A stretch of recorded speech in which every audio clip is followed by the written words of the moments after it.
Leeds United, their fans were hoping that their club would be in the Premier League this season. They're not. They're in the Championship.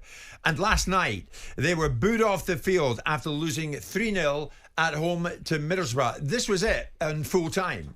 That is that. A number of boos, a significant number of boos greeting the full-time whistle. Leeds, okay in the first half, completely off it in the second, and taken apart with goals from Dijksteel, Bergsall and Coburn. It was a magnificent second half performance from Middlesbrough. That might get lost in the general narrative of Leeds United woe tonight. What a poor start of the season. Shipped 3 at home to Portsmouth here and salvaged a draw at the weekend. Shipped 3 at home to Borough tonight and are out of the League Cup at the first round stage. Excellent performance from Middlesbrough, but so many questions for Leeds. Leeds 0, Middlesbrough 3. Wowzer. So Leeds fans obviously trudging off out of Elland Road last night thinking, what kind of season are we actually in for? 35,150 attended that match at Elland Road last night. Yep. And they're misfiring. And they've lost Andy Gray and they've lost Crescencio Somerville. Gray, yeah. And now this morning, Simon, and it's all over social media, some Leeds fans doing their nuts about the potential sale of Jorginho Rutter to Brighton. Daniel Farke, is he under pressure? You bet he is. And he was asked post-match, the boos at full time. What did you think?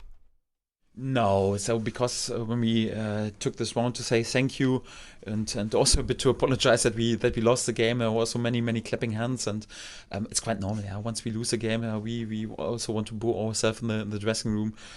We know that the supporters are disappointed. This is more or less the most important topic today. We wanted to win this game in order to make sure that no one goes disappointed home. Yeah, today we took the risk, and for that there are a few disappointed faces, but yeah, we have to take it and have to be self-critical and make sure that we keep going and make them happy in the next home game. Well, the next game for them is West Brom away this coming weekend. Well, it doesn't get any easier. They've got West Brom, Sheffield Wednesday, which is a local Yorkshire derby, albeit not the same as Sheffield Wednesday versus Sheffield United, of course. Then they've got Hull, and then they've got Burnley. So none of those games make it any easier, but he'll take these games. The fact of the matter is Leeds United are a very big football club. They took forever and a day to get back to the Premier League. And they've come down again. They missed an opportunity last season. Economically, they're probably not as stable as one would like them to be. Radrizzani spent a lot of money getting them out of the division, and obviously the new ownership model has picked up some of the liabilities and the consequences of a Premier League tenure that cost them money and made mistakes as a result of it. Farke always, operates in a certain way. He's very calm. Any club that gets beat 3-0 at home in a game is going to have a segment of his fan base not happy. And, you price Portsmouth into the equation. Portsmouth are coming up. They're one of these clubs that have been around. They were the FA Cup winners in 2008. They've had their difficult times, but they've come out of a division. John Mousinho's done really well. They've got bags of momentum.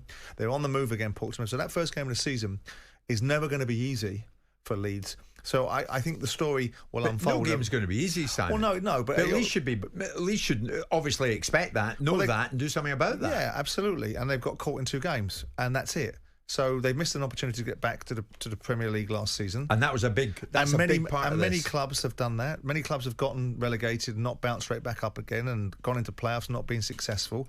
Leeds United are the big draw in the league. They get 35,000 fans on a Wednesday evening for a League Cup game, and they're going to air their views, because if you can cheer something, then the flip side of it is you can boo something that you don't like. Sure. So I think that it is what it is. It's a moment in time. Let's see how they get on in the next 4 games. If it continues, then the noise will continue, won't it? It will. And as you say, some tough games on the horizon, but they know that. But Leeds fans, even this early, are a few of you even out there thinking, if it doesn't get better soon, I'm going to give up on Daniel Farke.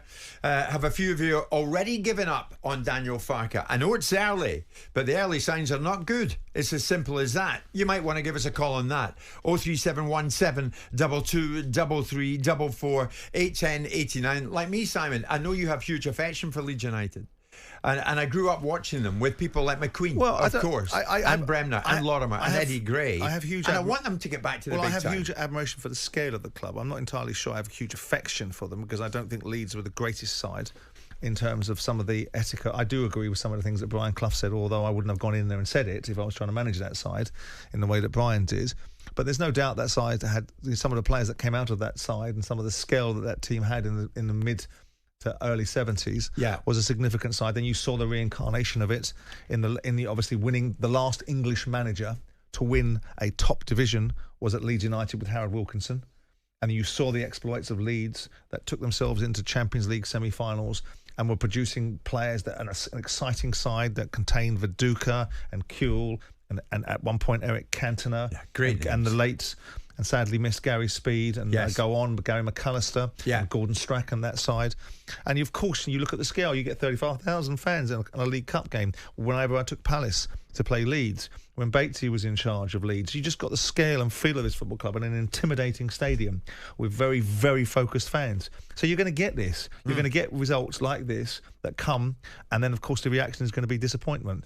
And the fans will be back on the weekend or whenever they're playing next, and support their team. And if they don't see what they want to see, they'll be dissatisfied. But you've quite rightly reeled off some big names there, Simon. The current big names are leaving. Archie Gray's gone, Crescencio Somerville is gone, and now Jorginho Rutter, if the release clause, which is 40 million quid, is activated, he's out there too, and that is what is making life super difficult for Farke. But then the fans, make life difficult for Farke, but he'll be getting some money back, I suspect, to be able to redeploy. This is the reality of football. What would you have people do? I suspect if Leeds United win the Premier League, there would still be a desire for people to go and play for Tottenham Hotspur, because they're a bigger club in achievements at this moment in time. The Leeds United have been in the last quarter of a century, or certainly the last 2 decades. So these things are unavoidable. It's about what you do with them next. And I still think we're one game into the season. We can't be all of a sudden having our mouths drop about Ryan Lowe leaving Preston after one game and start the rah-rah session about the Leeds fans being dissatisfied with Farke one game into the season or two, and a meaningless League Cup, because Leeds United are not going to win the League Cup. Sure, there's Mike Marbella. Maybe the sun's getting to him a bit. David Moyes to Leeds United. We shall see. It's not that far down the line already. It is a very big job. A very big job. Sort of job that I could see David Moyes doing. But really? Absolutely, because David Moyes wants to get back into football. He has no need to sprint back in because his currency is relatively high, and there are only so many opportunities that are going to find its way in the Premier League. But a club like Leeds that is geared in terms of scale and size to being in the Premier League is something I would imagine, if the conditions were right and Daniel Farke runs his course, which I hope he doesn't, then someone like Moyes, I think, would be a fit for Leeds. Whether they like his brand of football, different discussion.